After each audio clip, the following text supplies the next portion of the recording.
ইলাহা ইল্লাল্লাহ ওয়া আশহাদু আন্না মুহাম্মাদান আবদুহু ওয়া রাসূলুহু। আমরা এটাকে কালেমা শাহাদাত বলে জানি, আর পূর্বেরটাকে কালেমা তাইয়্যিবা বলে জানি। এখানে আমাদের আগে থেকে একটা ভুল হয়ে আসছে। কালেমা তাইয়্যিবা হচ্ছে শুধু লা ইলাহা ইল্লাল্লাহ, আর কালেমা শাহাদাতের তিনটি রূপ দেখা যায়। কালেমা শাহাদাতের তিনটি রূপ হাদিস দ্বারা প্রমাণিত হয়। তার একটা কালেমা শাহাদাত হচ্ছে লা ইলাহা ইল্লাল্লাহ ওয়া আন্না মুহাম্মাদুর রাসূলুল্লাহ। একটা কালেমা শাহাদাতের রূপ হচ্ছে আশহাদু আল্লা ইলাহা ইল্লাল্লাহ ওয়া আশহাদু আন্না মুহাম্মাদান আবদুহু ওয়া রাসূলুহু। আর একটা রূপ হচ্ছে লা ইলাহা ইল্লাল্লাহ মুহাম্মাদুর রাসূলুল্লাহ।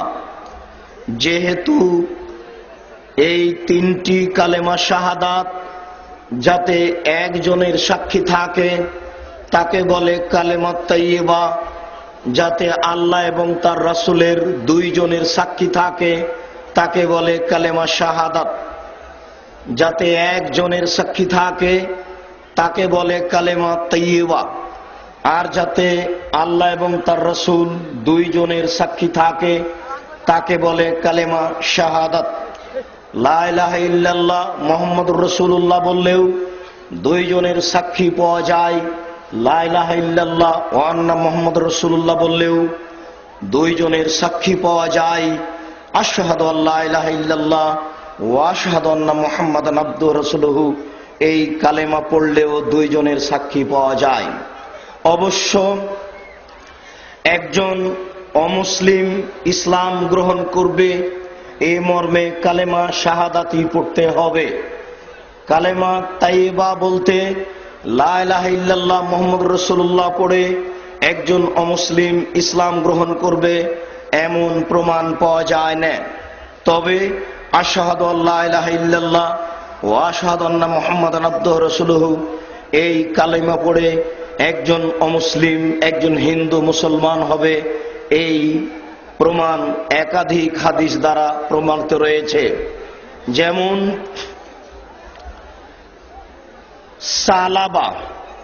সালাবা একজন কবিরাজ, জেমাদ ইবনে সালাবা কবিরাজ, পাগলামি ভালো করতে পারে।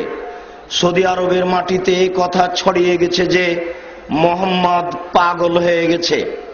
জেমাদ ইবনে সালাবা এসে বলছে যে তোমাদের মাঝে একটা লোক পাগল হয়েছে, সেই লোকটা কোথায়? আমি তার পাগলামি ভালো করার জন্য প্রস্তুত, আমি তার কবিরাজি করতে পারি। জনগণ বলল, ওই দেখো, ওই যে মোহাম্মদ, তার বিবেক নষ্ট হয়েছে। আল্লাহ হচ্ছেন 360 জন, ও বলছে না আল্লাহ একজন, তবুও নাকি সপ্তম আকাশের উপরে রয়েছে। আরে ইহুদি খ্রিস্টান অন্তত 3 জন আল্লাহ মানে, এ বলছে যে 3 জনও নয়, মাত্র একজন। আমরা না হয় 360 জন মানি, তো ইহুদি খ্রিস্টানেরা 360 জন মানে না, অন্তত 3 জন মানে। এ 3 জন মানলেও তো একটা ভালো কথা হয়। এ বলছে যে 3 জনও নয়, মাত্র একজন সপ্তম আকাশের উপরে থাকে। তাই আল্লাহ তাআলা তাদের মন্তব্য নকল করে বলছেন, আজালাল আলিহাতা ইলাহান ওয়াহিদ ইন্না হাযা লা শাইউন উজাব। আরে এতগুলি মাবুদকে একজন করে দিল, এটা তো বিরাট আশ্চর্য। হায় হায়, এ কি বলে কি? এতগুলি মাবুদকে একজন করে দিল, এটা তো বিরাট আশ্চর্য। এ বলে কি? হয় একে হত্যা করতে হবে, না হয় জেলখানায় বন্দি করতে হবে, না হয় দেশ থেকে তাড়িয়ে দিতে হবে, যে কোনো একটা করতে হবে। কেন? আল্লাহ হচ্ছে মাবুদ, হচ্ছে 360 জন, আর এ বলছে যে একজন। কি করে সহ্য করা যায়? তাই তারা বলছে এ পাগল হয়েছে। অন্তত 3 জন বললে না হয় মেনে নেওয়া যেত কষ্ট করেও, একজন মানা যায় কি করে? তাই জেমাদ ইবনে সালাবা বলছে যে আপনার বিবেক নষ্ট হয়ে গেছে, আমি কি আপনার ব্যাপারে কবিরাজি করতে পারি? অনুমতি চাচ্ছে। তো আল্লাহর নবী অনুমতি দিবেন বলে দুটা কথা বলছেন। কথা বলতে হলে আগে আল্লাহর প্রশংসা করতে হয় আর নবীর উপরে দুরূদ পড়তে হয়। এই জন্য এদেশের মাটিতে কোরআন তেলাওয়াত দিয়ে অনুষ্ঠান শুরু হয়, এটাও ঠিক নয়।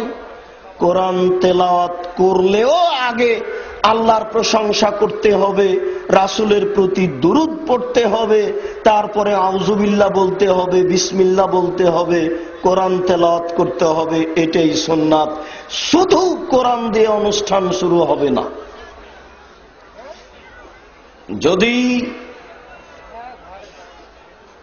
তাই হয় তাহলে আল্লাহ রাসূল এরকম কিছু করলেন না। যে কোনো আলোচনা যদি বড় শাহাদাত বলতে পারেন, হামদ ও সালাত, ভালো কথা, আল্লাহ রাসূলের মুখ দিয়ে প্রমাণ পাওয়া যায়। আর যদি বড় না বলতে পারেন, ছোট বলেন, সহিহ হাদিস দ্বারা প্রমাণ আছে। আলহামদুলিল্লাহ ওয়াহদা ওয়াসসালাতু ওয়াসসালামু আলা মান লা নাবিয়্যা বা'দা। এটা হচ্ছে আল্লাহর প্রশংসা এবং রাসূলের প্রতি দুরূদ পড়ার সবচেয়ে ছোট মাধ্যম। আল্লাহর নবী কথা বলবেন কবিরাজের সামনে, তাই তিনি শুরু করলেন, ইন্নাল হামদালিল্লাহ নাহমাদুহু ওয়া নাস্তাঈনুহু ওয়া নাস্তাগফিরুহু মান ইয়াহদিহিল্লাহু ফালা মুযিল্লা লাহু ওয়া মান ইউযলিল ফালা হাদিয়া লাহু ওয়া আশহাদু আল্লা ইলাহা ইল্লাল্লাহু ওয়া আশহাদু আন্না মুহাম্মাদান আবদুহু ওয়া রাসূলুহু। আল্লাহর নবী এই পর্যন্ত পড়লেন।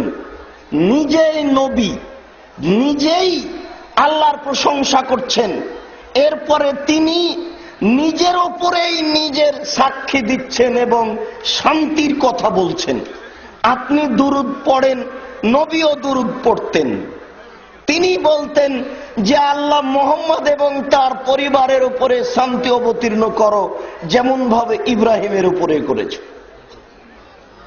তো তিনি মানুষের সামনে কথা বলবেন, তাই হামদ ও সালাত শুরু করলেন। এটা ছিল আরবি।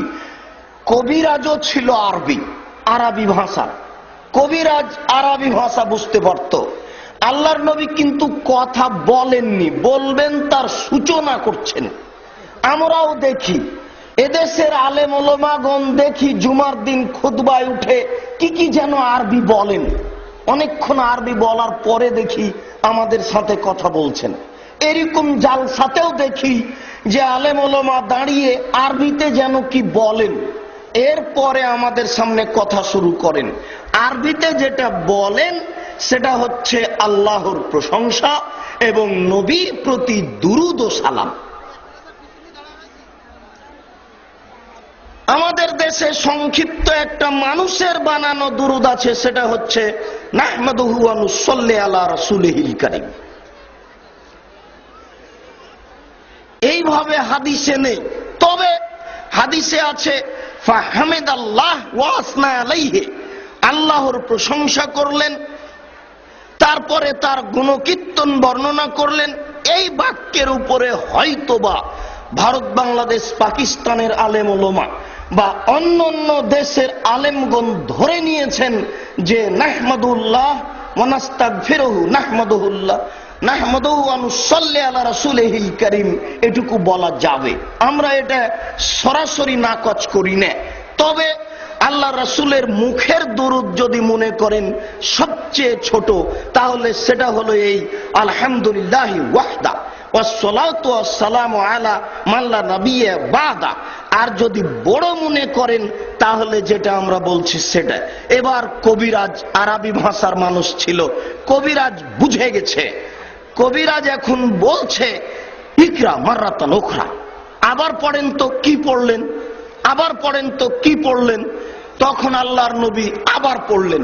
এবার কবিরাজ বলছে আশহাদু আল্লা ইলাহা ইল্লাল্লাহ ওয়া আশহাদু আন্না মুহাম্মাদান আবদুহু ওয়া রাসূলুহু, আমি সাক্ষ্য দিচ্ছি আল্লাহ ব্যতীত কোনো মাবুদ নেই, আমি সাক্ষ্য দিচ্ছি মুহাম্মদ আল্লাহর রাসূল। কবিরাজের কবিরাজি করা শেষ হয়ে গেল, পাগলামি ভালো করা শেষ। কবিরাজের নিজেরই পাগলামি ছুটে গেল, ও এখন নিজেই ইসলাম গ্রহণ করছে। আপনি কি ভুলে গেছেন? আপনাকে আমি দেখাচ্ছি যে কোন কালেমা পড়ে অমুসলিম মুসলমান হতো, এখনো কোন কালেমা পড়ে অমুসলিম মুসলমান হবে। আবু হুরায়রা রাদিয়াল্লাহু তাআলা আনহু আল্লাহর নবীকে এসে বলছেন, আল্লাহর নবী, আমার মা আপনাকে খুব গালি দেয়। আল্লাহর নবী, আমার মা আপনাকে খুব গালি দেয়, তো আপনি একটু আমার মায়ের জন্য দোয়া করেন তো, আমার মা যেন মুসলমান হয়। তখন আল্লাহর নবী বলছেন, আল্লাহুম্মা হদে উম্মা আবি হুরায়রা, আল্লাহ তুমি আবু হুরায়রার মাকে হেদায়েত দান করো। এরপরে আবু হুরায়রা দৌড়িয়ে যাচ্ছেন যে উনি আগে যেতে পারেন না, দোয়া আগে কবুল হয়, এগুলি কথা নেই। এগুলো কোন দিক থেকে এসে মিথ্যা কথা ঢুকে গেছে। আবু হুরায়রা রাদিয়াল্লাহু তাআলা আনহু এক পর্যায়ে দরজায় পৌঁছিলেন। অল বাবু মুগলাক, গরিব মানুষ। আবু হুরায়রা গরিব মানুষ, আপনাদের চেয়ে বেশি গরিব। আবু হুরায়রার নিজস্ব বিবরণ যে আমি 2 দিন 3 দিন খেতে পেতাম না, কোনো খাওয়ারই নেই। আমি মসজিদে নববীতে পেট মাটির ওপরে চাপা দিয়ে উপর হয়ে শুয়ে থাকতাম, তো মানুষ আমার খুব একটা দাম দিত না। আমি গরিব মানুষ, তো আমার উপরে লাথি দিয়ে পায়ের পাড়া দিয়ে চলে যেত, তো আমি এইভাবেই থেকে যেতাম, গরিব মানুষ। এখন আল্লাহর নবী দোয়া করলেন, ইনি বাড়ি যাচ্ছেন, বাড়িতে গিয়ে দেখছেন যে বাহির দরজা বন্ধ। জি, সাতক্ষীরার মানুষ আপনাকেই বলছি, মনে কিছু নেবেন না, বাড়ির বাহির দরজা তৈরি করতে হবে। একটা ঘর তৈরি করে আপনি বাড়ি তৈরি করেছেন, এ কথা ভুল, ওটা চলবে না। আহলে হাদিসের কোন বাড়ি এরকম থাকবে না। বাড়ির চতুর্দিক টাকা থাকলে ইট দিয়ে ঘেরুন, না থাকলে খড় দিয়ে ঘেরুন, না থাকলে চট ছালা দিয়ে ঘেরুন। বাড়ির চতুর্দিক ঘিরতে হবে, মধ্যে একটা দরজা থাকবে, সেই দরজায় একটা দরজা দেওয়া থাকবে, আপনার স্ত্রী বন্ধ করবে বিসমিল্লাহ বলে। যদি দরজা না থাকে তাহলে একটা কাপড় ঝুলানো থাকবে, আপনার স্ত্রী যখন রাতে শুইতে যাবে তখন একখানা ছোট খড় কুটা বিসমিল্লাহ বলে এই দরজায় রেখে দিবে। আল্লাহর নবী বলছেন সকাল পর্যন্ত এই দরজা দিয়ে কোনো শয়তান প্রবেশ করবে না। বুখারী মুসলিমের হাদিস, কথার মধ্যে কথা এসেছে। আপনাকে দেখাচ্ছি আবু হুরায়রার বাহির দরজা আছে, ভিতরে ঢুকতে পারেন না, খুব গরিব মানুষ। দরজায় গিয়ে থেমে গেলেন, ধাক্কা দিচ্ছেন, তবে তিনি বলছেন আমি পানির আওয়াজ শুনতে পাচ্ছি, মনে হচ্ছে যেন আমার মা ভিতরে পানি নাড়াচাড়া করছেন। তিনি এ কথা বলছেন, তার মানে তার মা গোসল করছে। ইসলাম গ্রহণ করবে, মন মানসিকতা পরিবর্তন হয়ে গেছে।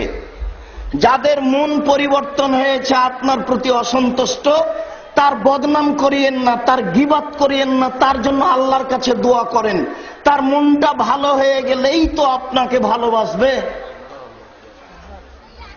আপনি রংপুর থেকে এসেছেন বা অন্য জেলা থেকে এসেছেন, এসে বলছেন যে অমুক অমুক বলছে যে খবরদার যায় না, নওদাপাড়া মারামারি হতে পারে, গাড়ি ভেঙে দিতে পারে, 2-1 মানুষ যাও। আপনি তার ব্যাপারে কিছু না বলে আগে আল্লাহকে বলুন, আল্লাহ ওর ভুল হচ্ছে, তুমি ওকে সংশোধন করো। এ কথা আগে বলতে হবে। আল্লাহর নবী দোয়া করে দিয়েছেন, দোয়া মহিলার ভিতরে লেগে গেছে, আল্লাহ কবুল করে নিয়েছেন। মহিলা আল্লাহ রাসূলকে গালি দেওয়া ব্যতীত ইসলাম গ্রহণ করবে প্রস্তুতি নিচ্ছে।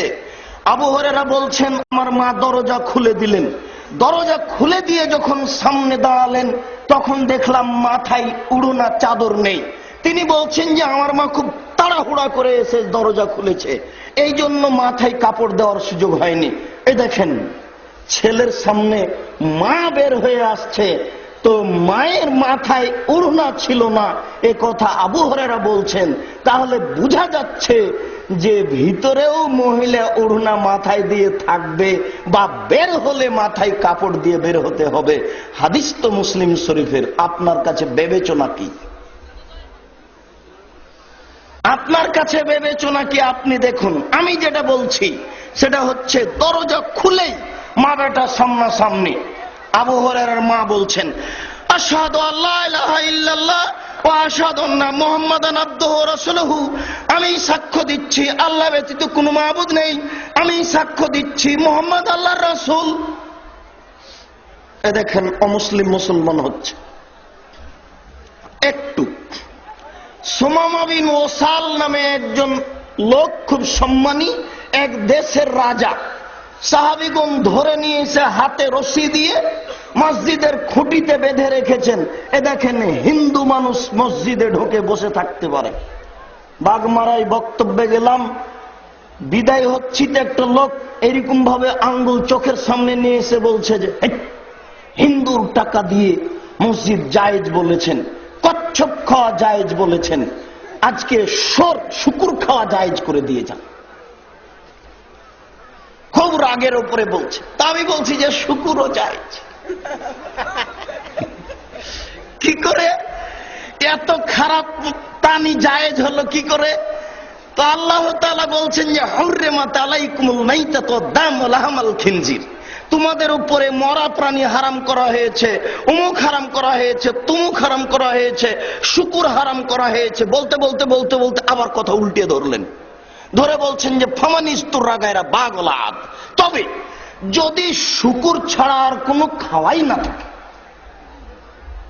যদি এই সর ছাড়া আর কোনো খাওয়াই না থাকে, তাহলে তুমি বেশি করে খেও না, শরীয়ত মানি না এই বলে খেও না, একটু খেয়ে নাও। এই যে দেখেন শুকুর জায়েজ হয়ে গেল, কোরআন মাজিদের আয়াত।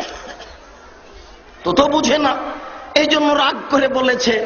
এই দেখেন একজন হিন্দু মসজিদে, একজন হিন্দুকে মসজিদে বেঁধে রাখা হয়েছে, ইসলাম গ্রহণ করেনি। আল্লাহর নবী বলছেন যে সুমামা তুমি কি ইসলাম গ্রহণ করবে? সুমামা বলছে তাকতল তাকতল জাদামিন আইনতুনিম তুনিওয়ালা শাকেরিন, এই ইসলাম গ্রহণ করব মানে আপনি যদি আমাকে হত্যা করেন তাহলে আপনাকে হত্যা করা হবে, আপনি যদি আমাকে ছেড়ে দেন তাহলে আপনার শুকরিয়া আদায় করা হবে, ছাড়তে গিয়ে যদি পয়সা চান প্রদান করা হবে। আল্লাহর নবী কিছু বললেন না। পরের দিন বলছেন সুমামা তুমি কি ইসলাম গ্রহণ করবে? সুমামা বলছে ইসলাম গ্রহণ করব মানে আপনি যদি আমাকে হত্যা করেন রক্তের প্রতিশোধ নেওয়া হবে, আপনি যদি আমাকে ছেড়ে দেন শুকরিয়া আদায় করা হবে, ছাড়তে গিয়ে যদি পয়সা চান প্রদান করা হবে। আল্লাহর নবী কিছু বললেন না। পরের দিন বলছেন সুমামা তুমি কি ইসলাম গ্রহণ করবে? সুমামা বলছে আমি ইসলাম গ্রহণ করব মানে আপনি যদি আমাকে হত্যা করেন রক্তের প্রতিশোধ নেওয়া হবে, আপনি যদি আমাকে ছেড়ে দেন শুকরিয়া আদায় করা হবে, ছাড়তে গিয়ে যদি পয়সা চান প্রদান করা হবে। আল্লাহর নবী বললেন সঙ্গী সাথী ফাতলে কুহো, একে ছেড়ে দাও, এ চলে যাক। সাহাবীগণ তাকে ছেড়ে দিলেন। এবার লোকটা চলে যাচ্ছে আর মনে মনে বলছে ভদ্র মানুষ হলে কি আর এত বড় ভদ্র হতে হয়? ভদ্র মানুষ দেখেছি, তবে এত বড় ভদ্র দেখিনি। যার বাড়িতে আমি 3 দিন থেকে বাঁধা আছি, রশি দিয়ে বাঁধা আছি, তাকেই বলছি যে আমাকে হত্যা করলে তোমাকেও করব, এরপরে আমাকে ছেড়ে দেন না। এ খুব ভালো মানুষ।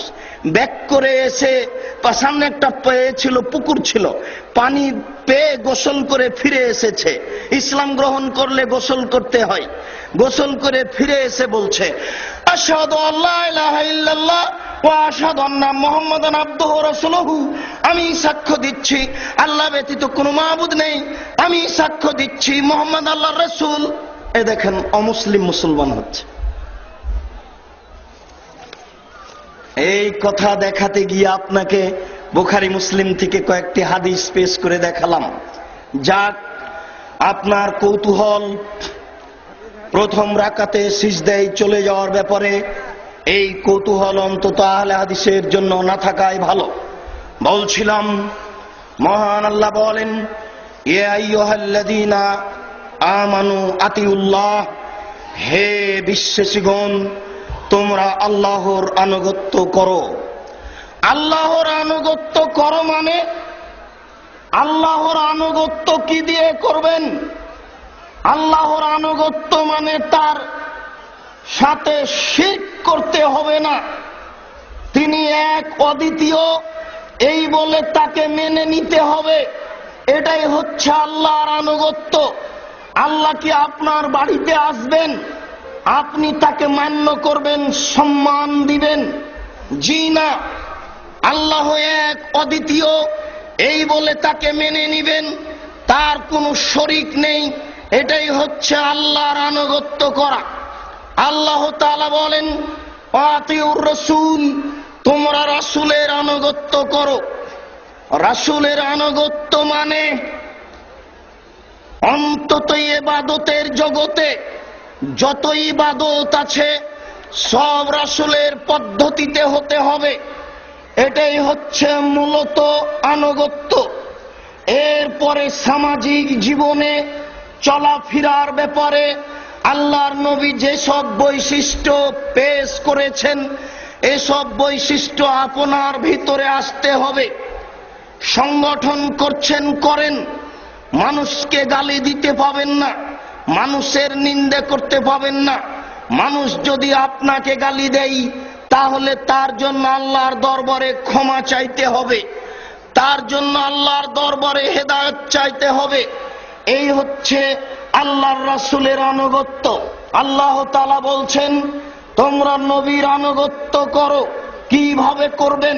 মহান আল্লাহ বলেন, মা আতাকুমুর রাসূল ফাখুযুহু ওয়া মা নাহাকুম আনহু ফান্তাহু। রাসূল যা দিয়েছেন তা গ্রহণ করো, রাসূল যা নিষেধ করেছেন তা বর্জন করো। যেটুকু করবেন তাতে আল্লাহর রাসূলের দেওয়া থাকতে হবে। যা করবেন না আল্লাহর নবী নিষেধ করেছেন বলেই প্রমাণ থাকতে হবে। এটাই হচ্ছে রাসূলের আনুগত্য। এরপরে আল্লাহ রাসূল চিরদিন থাকবেন না, এই জন্য একজন আমিরের, দায়িত্বশীলের প্রয়োজন। আল্লাহ তাআলা বলছেন, ওয়াউলিল আমরি মিনকুম, তোমাদের মধ্যে যাকে আমির হিসেবে নির্বাচন করা হয়েছে তাকে তোমরা মান্য করো, তার আনুগত্য করো, তার অনুসরণ করো।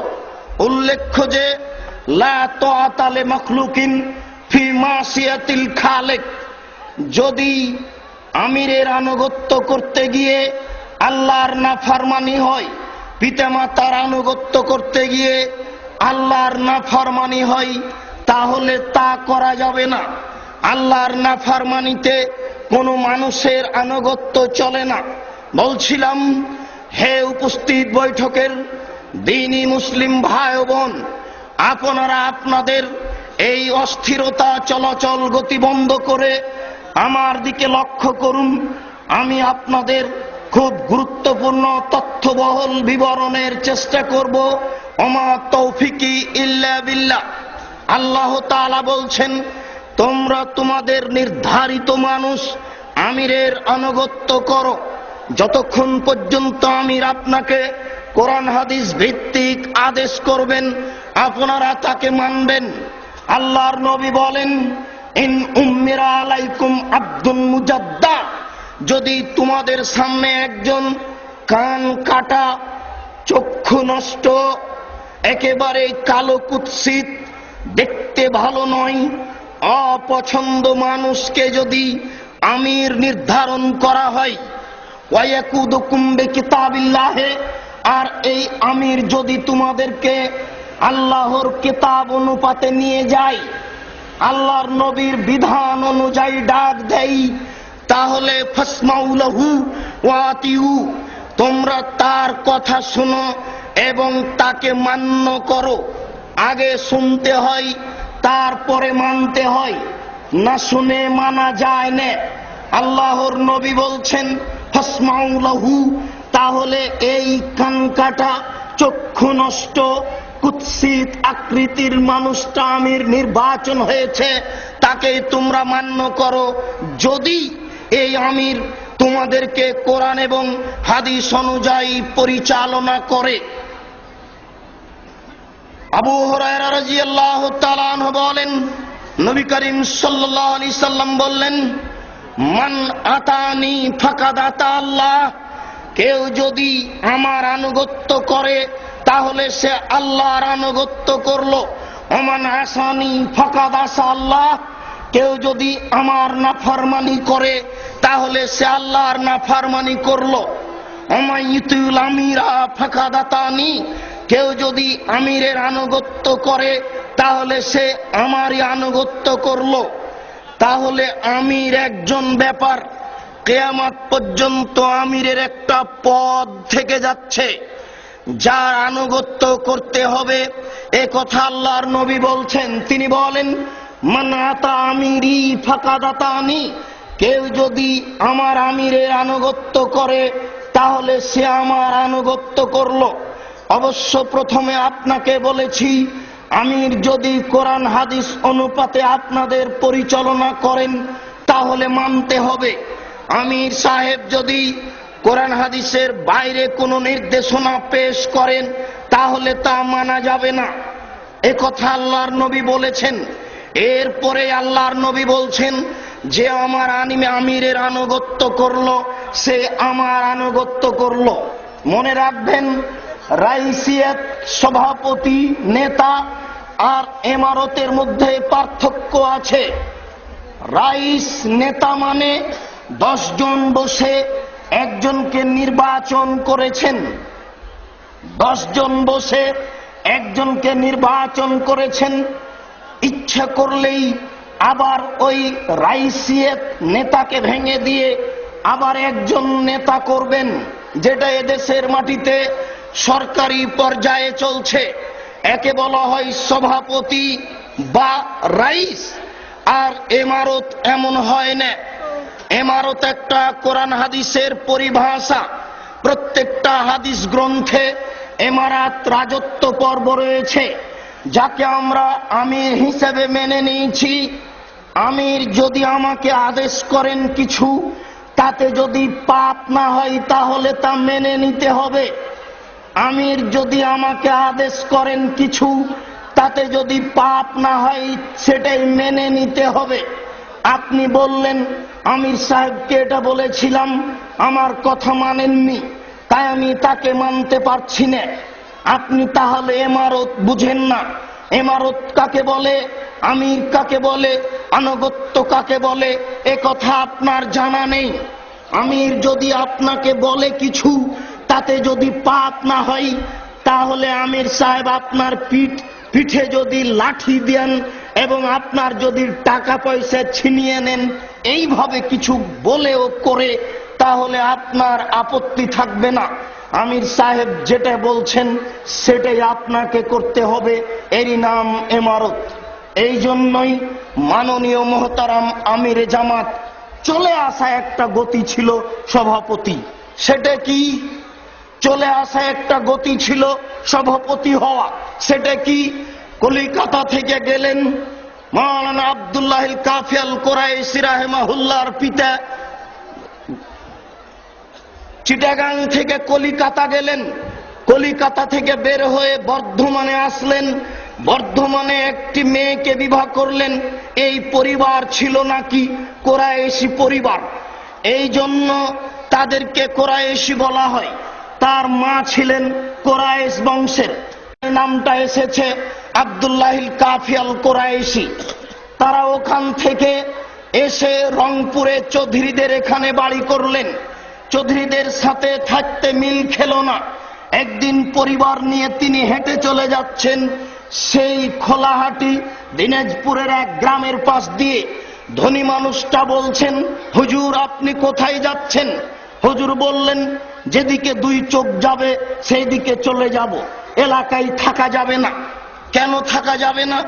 এই পরিস্থিতি। ঠিক আছে, আপনাকে যদি আমি থাকার ব্যবস্থা করে দিই, থাকবেন কি? হ্যাঁ। বলেন কি করবেন?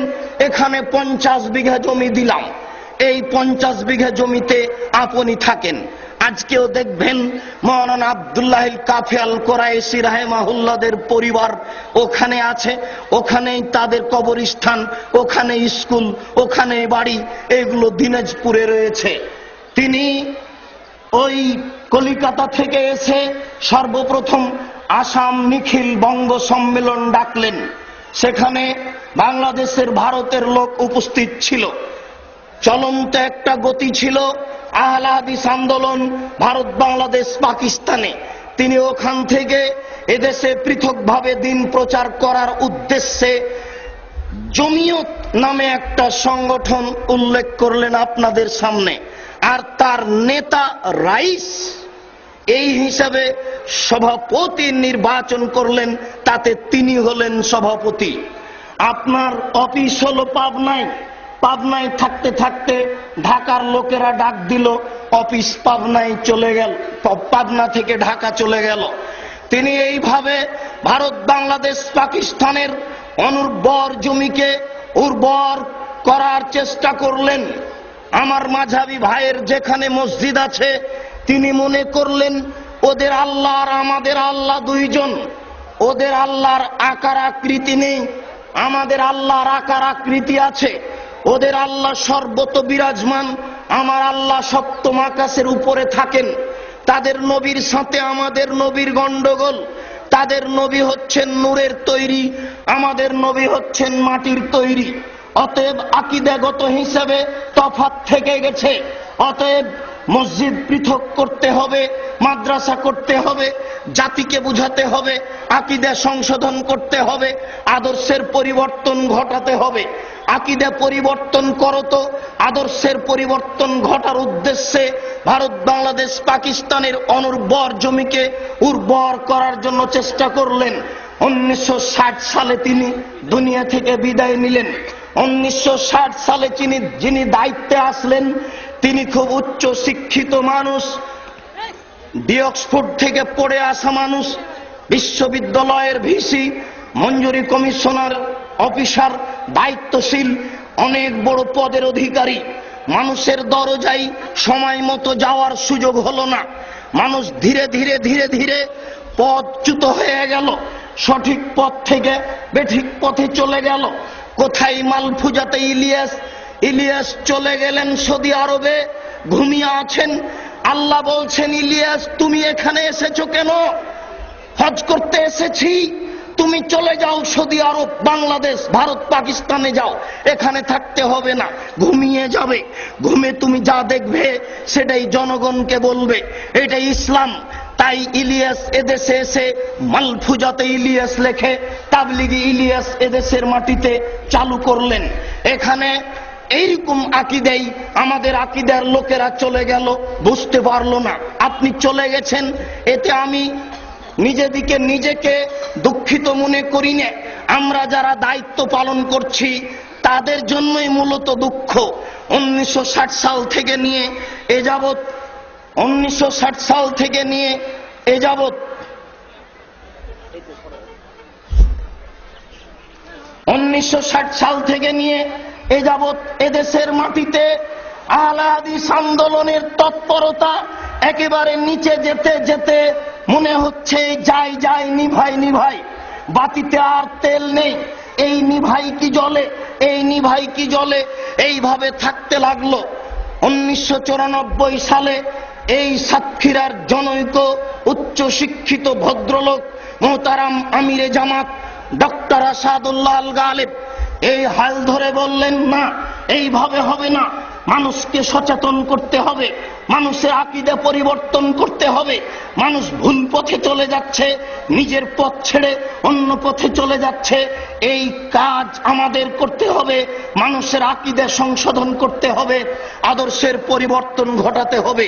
তাই তিনি যুবকদের নিয়ে যুব সংঘ করলেন, বাচ্চাদের নিয়ে সোনামণি করলেন, আপনাদের নিয়ে আহলে হাদিস আন্দোলন করলেন।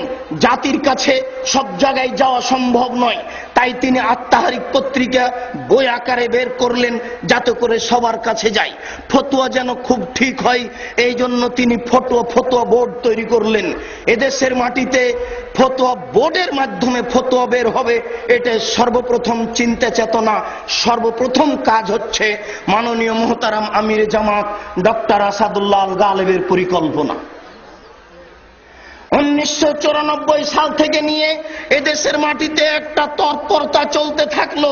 ওই তৎপরতার বিনিময়ে আজকে আপনি মনে করছেন আমার আকীদা সংশোধন হয়েছে। ওই তৎপরতার বিনিময়ে আজকে এই মাঠে হাজার হাজার নারী পুরুষ দেখতে পাচ্ছেন। এই তৎপরতায় আপনি তাহারিক পত্রিকা পাচ্ছেন, এই তৎপরতায় আপনি আমাদেরকে প্রত্যেকটা দেশে প্রত্যেকটা জেলায় দেখতে পাচ্ছেন আকীদা আদর্শের পরিবর্তন ঘটানোর পরিকল্পনা। যাক দুঃখিত, সময় সাপেক্ষে আপনাকে আমি বলার চেষ্টা করব, আমাদের তৎপরতার অভাবে আমরা পিছনে চলে গেছি। 1960 সাল থেকে নিয়ে 1994 সাল পর্যন্ত 2-1 দিন নয়, দেখেন তো কতদিন হয়।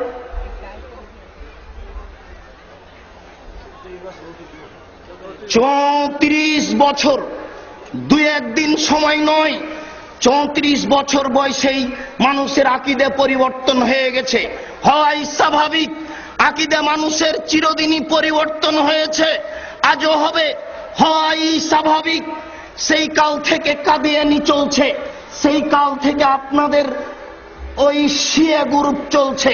শিয়াদের আজও দাবি, শিয়াদের আজও দাবি, ইরাকের আজও দাবি, ইরানের আজও দাবি, ইরাকের আজও দাবি, ইরানের আজও দাবি। এই যে আকাশে ভুল করেছেন জিবরাইল, মাটিতে ভুল করেছেন উমর রাদিয়াল্লাহু তাআলা আনহু।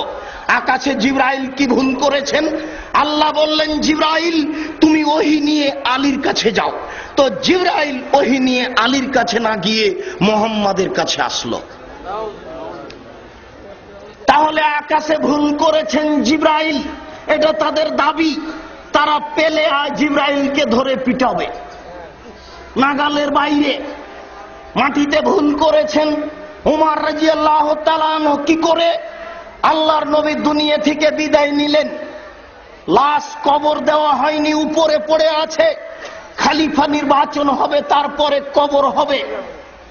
উচিত ছিল উমরের আলীর হাতখান ধরে নিয়ে বলবেন, আলী তুমি আজ থেকে খলিফা। এই জনগণ সবাই খলিফার হাতে হাত লাগিয়ে বায়াত করো। এটাই ছিল উমরের জন্য উচিত। উমর এই কাজ না করে আবু বকর সিদ্দিকের হাতখান ধরে নিয়ে বললেন, আপনি হচ্ছেন খলিফা, দেশবাসী তোমরা সবাই আবু বকর সিদ্দিকের হাতে হাত রেখে বায়াত করো।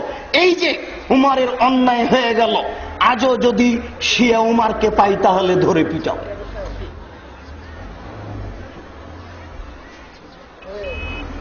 জাতির আকীদার পরিবর্তন অনেক দিন আগে থেকেই আছে। আল্লাহর নবী দুনিয়া থেকে বিদায় নিলেন, খলিফা হলেন আবু বকর সিদ্দিক, ফাতেমা রাদিয়াল্লাহু তাআলা আনহা এবং আলী, স্বামী স্ত্রী দুইজন আবু বকর সিদ্দিকের কাছে আসলেন। এসে বললেন, আমার শ্বশুরের জমি জায়গা অর্থ সম্পদ বুঝিয়ে দেন। ফাতেমা বললেন, আমার পিতার অর্থ সম্পদ জমি জায়গা বুঝিয়ে দেন। আবু বকর সিদ্দিক বললেন, জি না, হবে না। রাসূল বলেছেন নবীদেরকে উত্তরাধিকারী হয় না, অতএব এ কাজ করা যাবে না। আমি আবু বকর সিদ্দিক বলছি এ কাজ করতে পারবো না। স্বামী স্ত্রী রাগ করে উঠে গেলেন। আবু বকর সিদ্দিকের সাথে কথা বলা বন্ধ হয়ে গেল, এমন ভাবে বন্ধ হয়ে গেল। স্ত্রী ফাতেমা মারা গেলেন গভীর রাতে। আবু বকর উমরকে জানালেন না, আলী নিজে নিজেই কবর খুঁড়ে স্ত্রীকে মাটিতে পুঁতে দিলেন। আবু বকর উমরকে জানালেন না। সমাজে আজও দ্বন্দ্ব দেখা দিতে পারে, নিরাশার কিছু নেই। সমাজে আজও দ্বন্দ্ব দেখা দিতে পারে, নিরাশার কিছু নেই। আশা রেখেই আপনাকে আগে বাড়তে হবে। সেই দিন নাম উল্লেখ করছি না এই বৈঠকে, পাকিস্তানি লোকটি বললেন যে নির্বাচন পদ্ধতিতে নেমে খলিফা হতে হবে, দেশ পরিচালনা করতে হবে। 1900 সম্ভবত যাক বর্তমান প্রায় 70 বছর হচ্ছে। 70 বছর থেকে এই তৎপরতাই চলছে যে এদেশের খেলাফত দখল করতে হবে নির্বাচনের মাধ্যমে। আমরা যদি সংসদে যেতে পারি তাহলেই এদেশে কোরআন এবং হাদিস এর আইন চালু করতে পারবো। এই আকীদা ঠিক নয়। যদি তাই হতো তাহলে ফেরাউন মারা গেল, সংসদ খালি হলো। ফেরাউন ডুবে গেল, সংসদ খালি হলো। মুসা আলাইহিস সালাম ওই সংসদে বসে দেশবাসীকে বলবেন আল্লাহ একজন। তা না করে মুসা আলাইহিস সালাম নদীর অপর পাড়ে গিয়ে বালুর চরে চরে ঘুরে বেড়াচ্ছেন। ফেরাউন ডুবে গেল, সংসদ বিরান পড়ে থেকে গেল। আকীদার পরিবর্তন ছাড়া কোরআন হাদিসের হুকুম চালু করা যায় না। আদর্শের পরিবর্তন ছাড়া কোরআন হাদিসের হুকুম চালু করা যায় না। আমি একজন দায়িত্বশীল, আমাকে একজন হিন্দু ভোট দিয়েছে, আমি কি তার উপরে কোরআনের হুকুম চালু করতে পারবো? একেবারে নগ্ন মহিলা আমাকে ভোট দিয়েছে, আমি কি তাকে এখন বলতে পারি যে তুমি এই মুহূর্তেই হেজাব পরিধান করো, পর্দা করতে হবে? এদেশের যারা সুদখোর ঘুষখোর, অফিস আদালত সুদে ঘুষে পরিপূর্ণ হয়ে আছে, আমি বললাম আজকেই তোমাকে এগুলি মানতে হবে। তাহলে কি তারা মেনে নিতে সক্ষম? জি না। যতক্ষণ পর্যন্ত তার আকীদা পরিবর্তন না করতে পেরেছি, তাকে বুঝাতে না পেরেছি সুদ খাওয়া হারাম, সুদ বৈধ নয়, তোমাকে ছেড়ে দিতে হবে, তুমি একজন মহিলা, তোমাকে পর্দা করতে হবে। ও নিজেই বলবে ঠিক আছে আজ থেকে আমি পর্দা স্বীকার করলাম, ও নিজেই বলবে আজ আমি সুদ ছেড়ে দিলাম। এইভাবে যখন মানুষ সবাই ছেড়ে দিবে তখন তার উপরে কোরআন হাদিস চালু করা যাবে। এটাই হচ্ছে ইমারত, এটাই পথ পন্থা হচ্ছে আমিরের। আমির জনগণকে আনুগত্যের ভিত্তিতে কোরআন হাদিসের আদেশ করবেন, আল্লাহ এবং আল্লাহর রাসূলের আইন বাস্তবায়নের চেষ্টা করবেন। তাই আল্লাহর নবী বললেন, শোনো, একজন কান কাটা মানুষ, নাক কাটা মানুষ, কুৎসিত মানুষ যদি আমির হয় আর যদি কোরআন হাদিস অনুপাতে পরিচালনা করে তাহলে তোমরা তা মেনে নাও।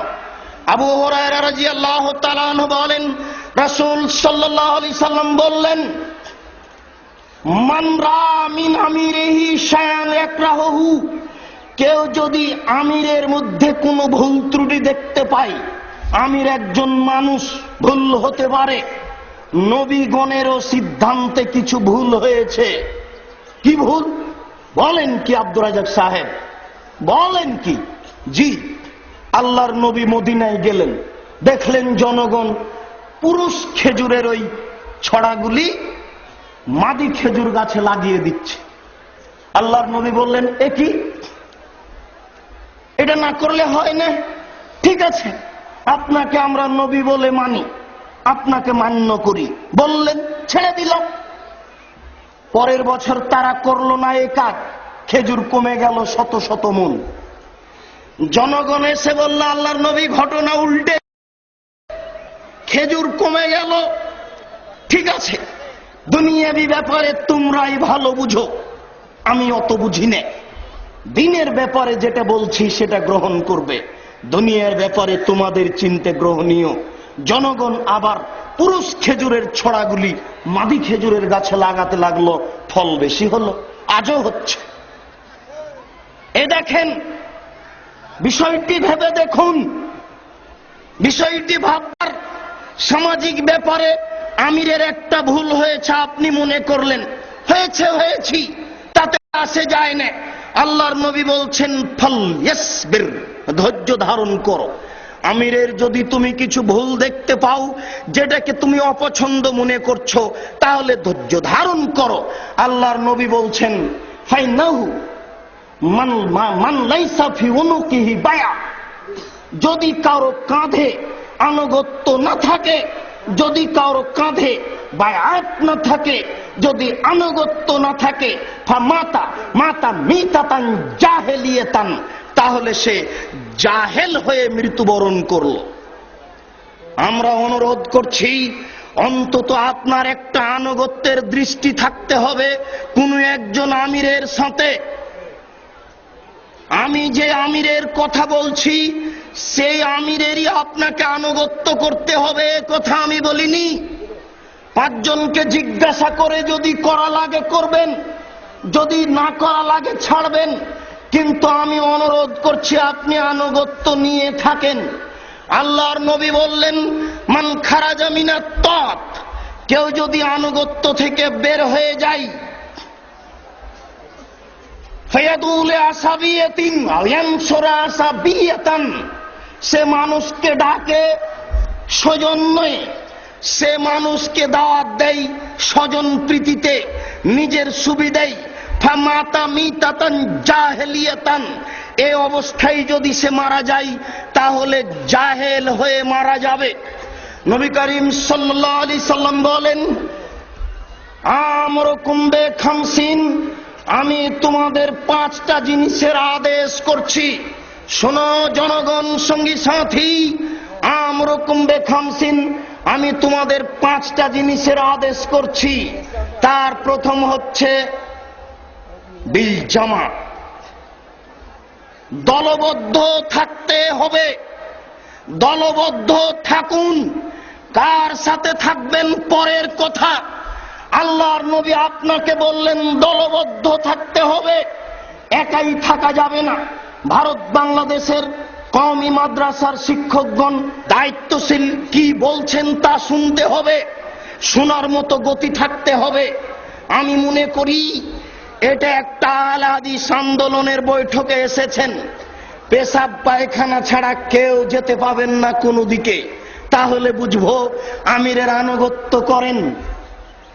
রাস্তায় হেঁটে বেড়াবেন, বৈঠক চলবে নিজ গতিতে, আপনাদের প্রয়োজন পূরণ করার চেষ্টা করবেন নিজ গতিতে, নিজ ইচ্ছায় কোনো মসজিদে গিয়ে, নিজ ইচ্ছায় বাজারে গিয়ে থাকবেন।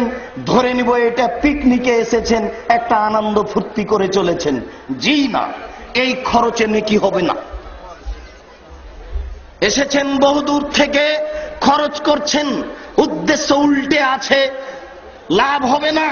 অসময়ে দলনেতা কি বলছেন তা শুনতে হবে। আমরা দলনেতার অধীনস্থ হয়ে, তার আদেশ প্রাপ্ত হয়ে কথা বলতে এসেছি। আমাদের কথা আপনাকে শুনতে হবে, তিতে লাগলেও শুনতে হবে, মিঠা লাগলেও শুনতে হবে। শোনা জরুরি, আগে শুনুন। এরপরে 3 নম্বর আল্লাহর নবী বলছেন অত্যাতে, আনুগত্য করতে হবে। আনুগত্য করা কথাটা পরে, শোনা কথাটা আগে। শোনাটা যদি আল্লাহর নাফরমানিতে হয় তাহলে আনুগত্য করব না, আর শোনাটা যদি আল্লাহ রাসূলের আনুগত্য হয় তাহলে কষ্ট হলেও, মাল হারিয়ে গেলেও, টাকা হারিয়ে গেলেও, মান সম্মানের আঘাত আসলেও মাথা পেতে নিব। আমি দায়িত্বশীল, আমার মানের হানি হচ্ছে। জি না, মানের হানি হয়নি। আমির সাহেব যা বলছেন সেটাই মেনে নিতে হবে, না মানলেই ইহকালেও মানের হানি হবে, পরকালেও মানের হানি হবে। এটাই চূড়ান্ত, মান রক্ষা করা যাবে না। কেননা আমি আমিরের আনুগত্য করছি না। শুনুন, শোনা আগে, এরপরে মেনে নেওয়া কাজটি তারপরে আল্লাহর নবী বলছেন অল জেহাদ, জেহাদ কাজটি 4 নম্বরে এসেছে। আমির নির্বাচন হয়েছেন, তিনি আমাদের পথের নির্দেশনা দিয়েছেন, এরপরে আনুগত্য আমরা করে নিয়েছি, মেনে নিয়েছি। তখন আমির বলবেন চলো যাই জেহাদে, তাহলে জেহাদে নামতে পারি।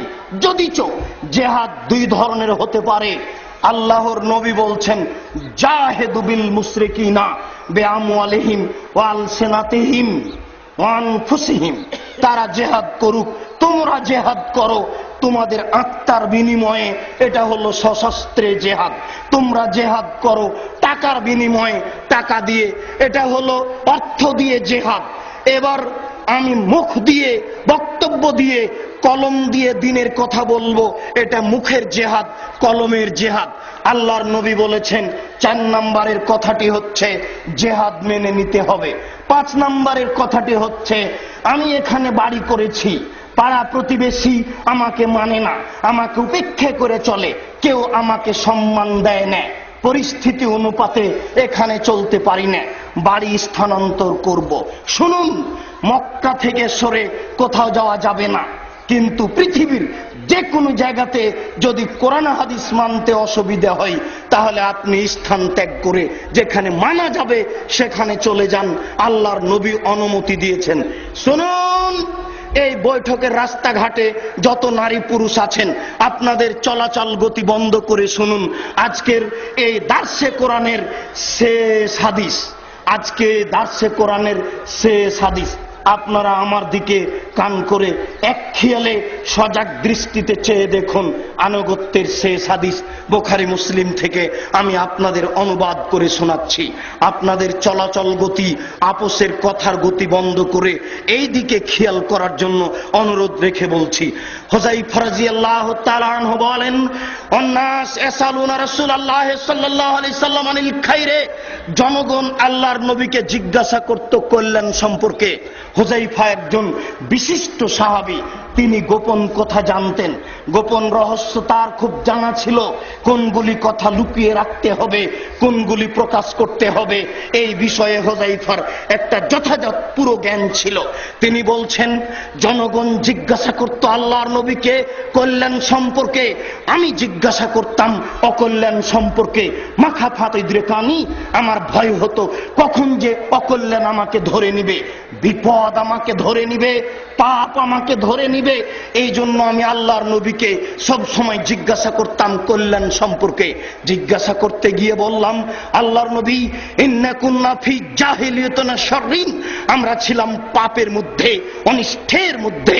ফাজানাল্লাহু তাআলা বিহাযাল খাইরে, আল্লাহ আমাদেরকে কল্যাণ দিয়েছেন, এখন আমরা খুব ভালো, আমরা কোরআন মাজিদ পেয়েছি, আল্লাহর নবী আপনার আমরা আনুগত্য পেয়েছি, আপনার আদর্শ পেয়েছি, আকীদা পরিবর্তন করেছি, আমরা খুব ভালো আছি, আল্লাহ আমাদের উপরে খুশি আছেন।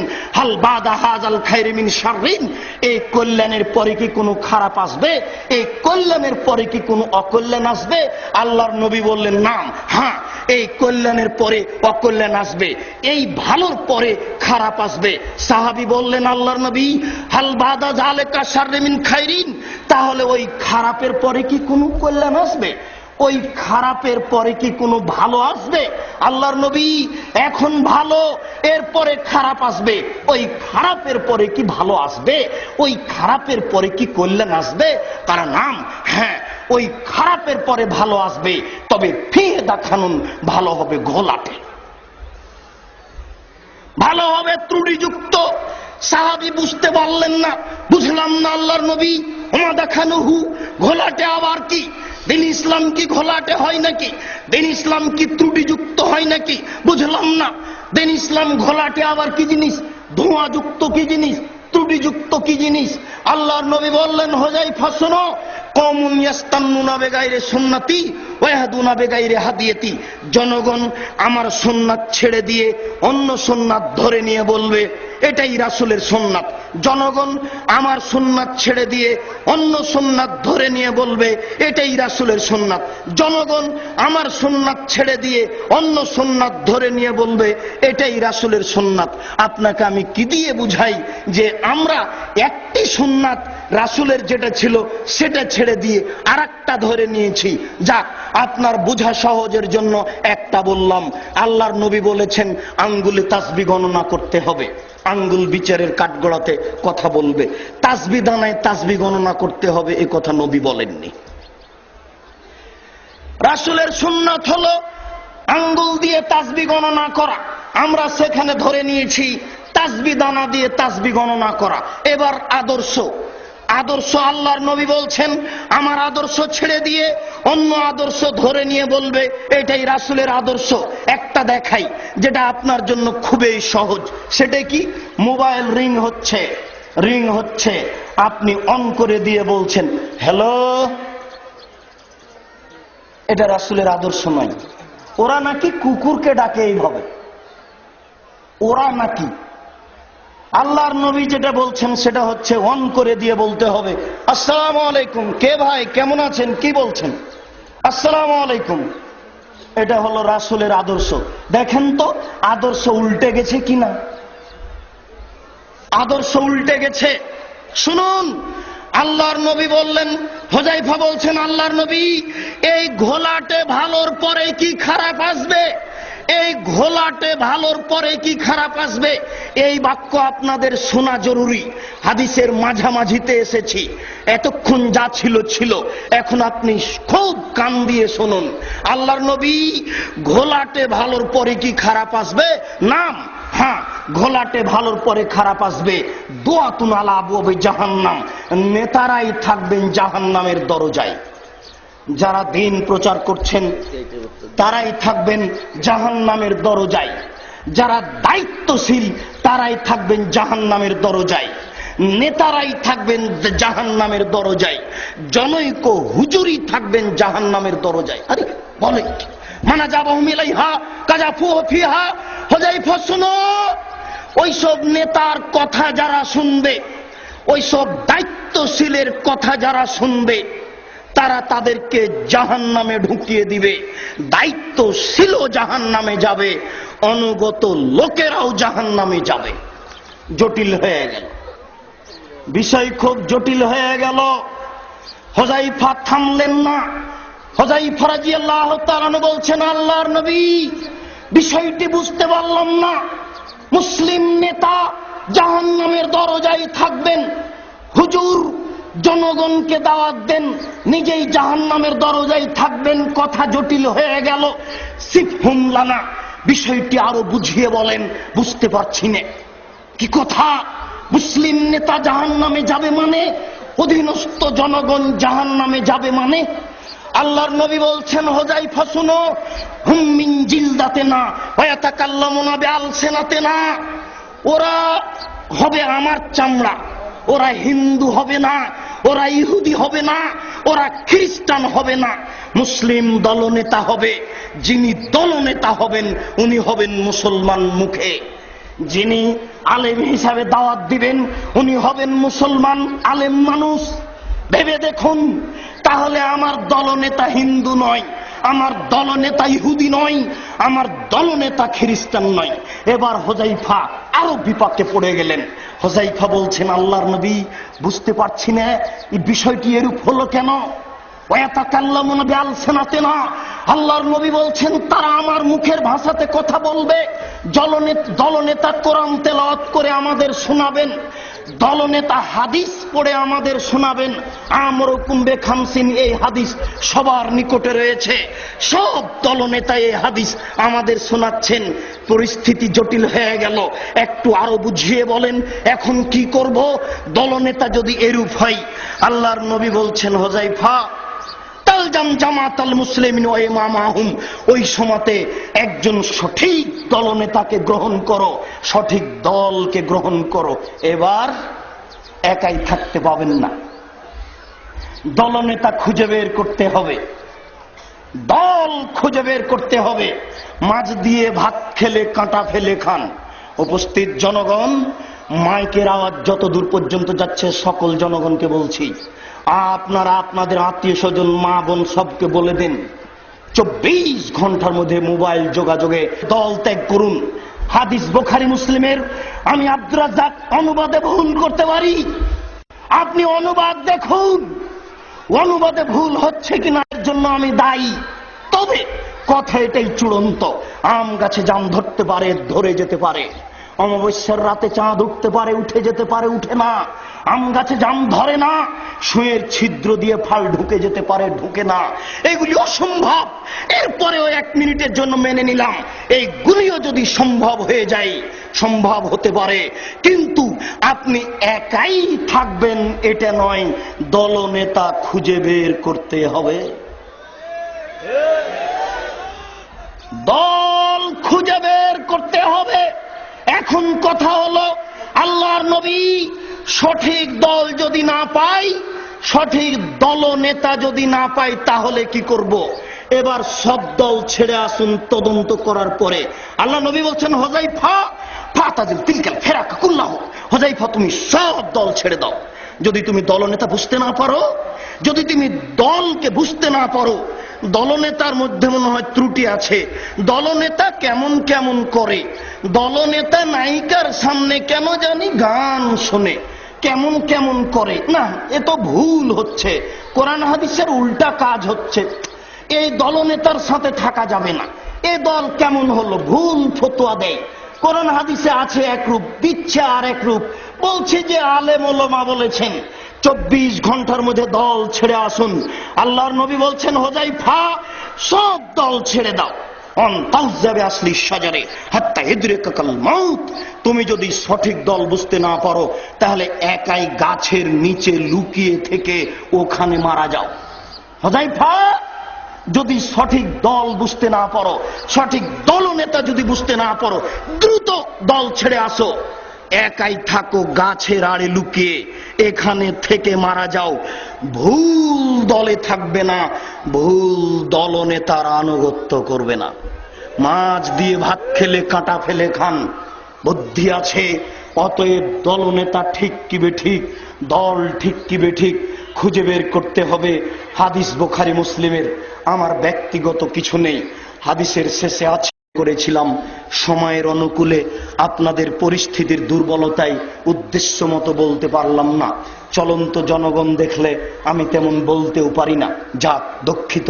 সময় সাপেক্ষে আবারও যদি আল্লাহ হায়াতে বাঁচিয়ে রাখে, তাহলে আপনার সামনে দল, দলনেতা সম্পর্কে, জামাতবদ্ধ জীবনযাপন সম্পর্কে বিস্তারিত, সঠিক, চূড়ান্ত বিবরণের চেষ্টা করব ইনশাআল্লাহ।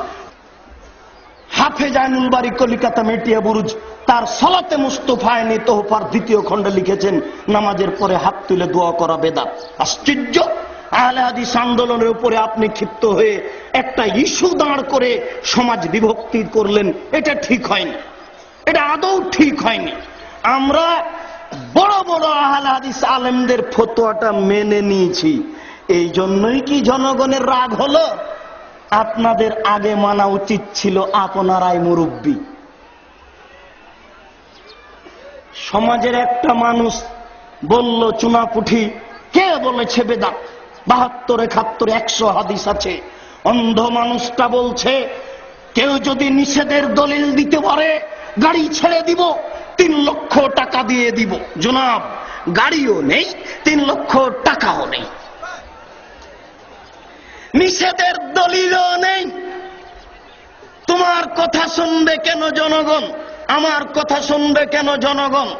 সবার যিনি শ্রদ্ধেয় পাত্র শেখ আলিমুদ্দিন, তার কথা শুনবে।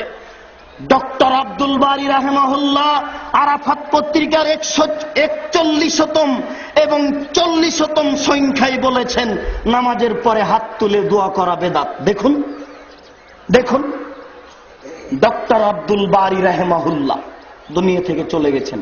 কথা আমার উপরে, আমাদের উপরে নিয়ে আসলেন কেন? এটা ভুল হয়েছে। এই মাইকের আওয়াজ যত দূর পর্যন্ত যাচ্ছে, সকল নারী পুরুষকে বিষয়টি বিবেচনা করার জন্য অনুরোধ করছি। 100 বছর আগে হানাফি ভাইয়েরা বলেছেন এটা বেদাত। 30 থেকে 35 থেকে 40 বছর আগে আহলে হাদিস বড় বড় পণ্ডিত বলেছেন এটা বেদাত।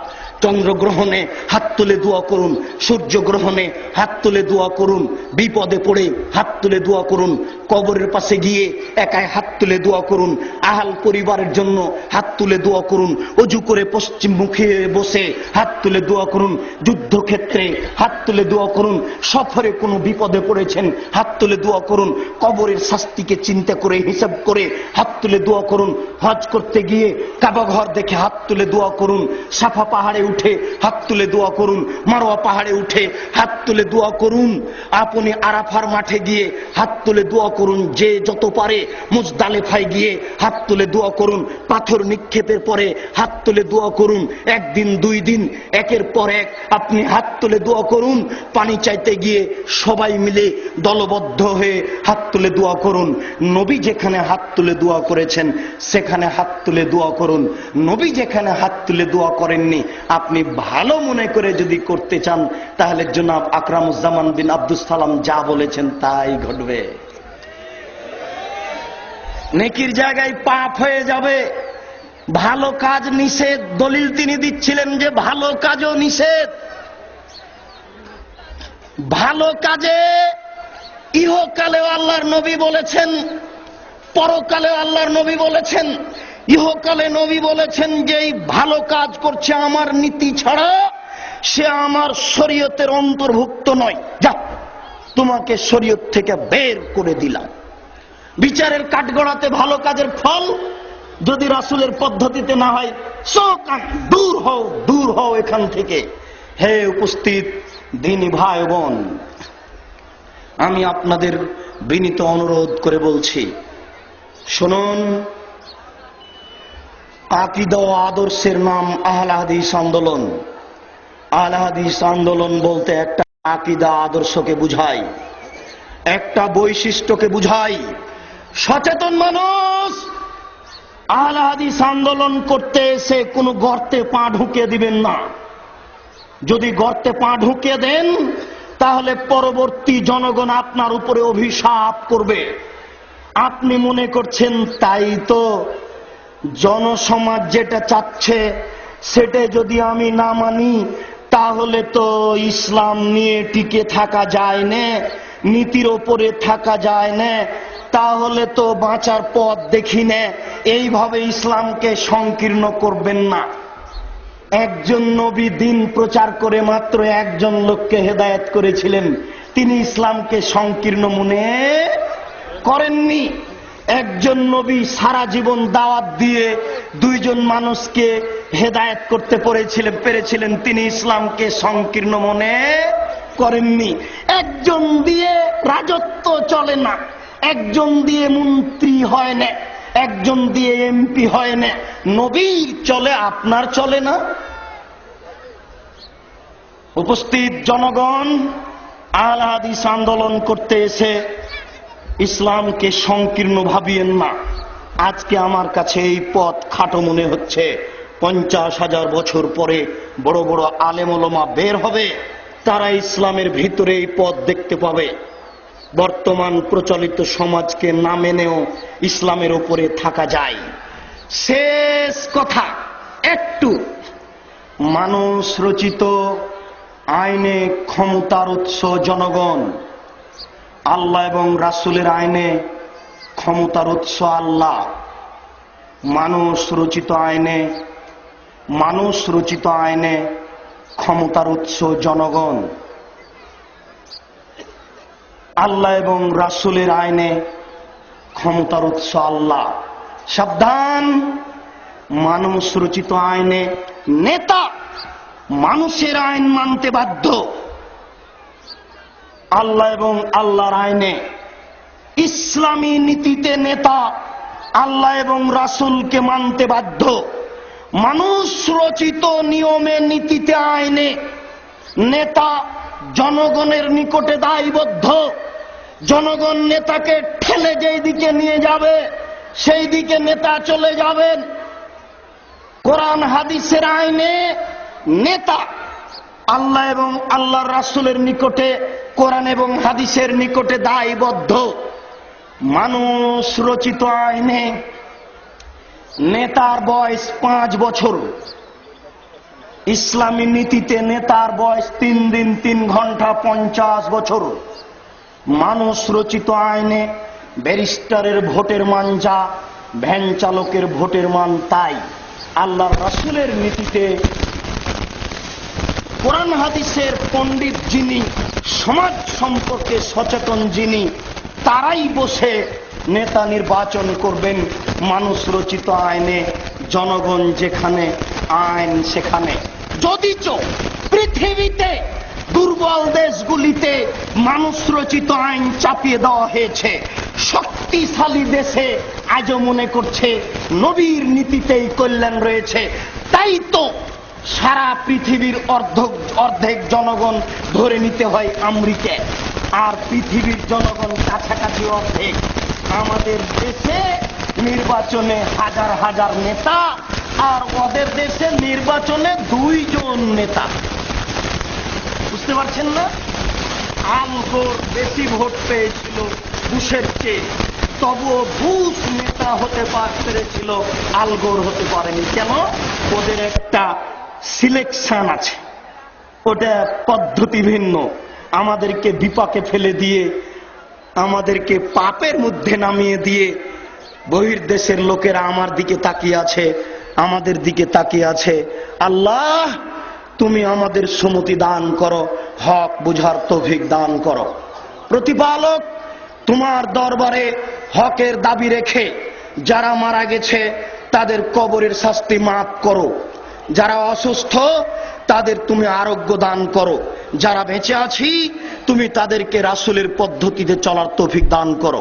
এ দাবি, এই দাওয়া তোমার দরবারে রেখে আজকের দার্সে কোরআন এখানেই সংক্ষিপ্তভাবে শেষ করলাম। সুবহানাকা আল্লাহুম্মা ওয়া বিহামদিকা আশহাদু আল্লা ইলাহা ইল্লা আনতা আস্তাগফিরুকা ওয়া আতুবু ইলাইক। আসসালামু আলাইকুম ওয়া রাহমাতুল্লাহ।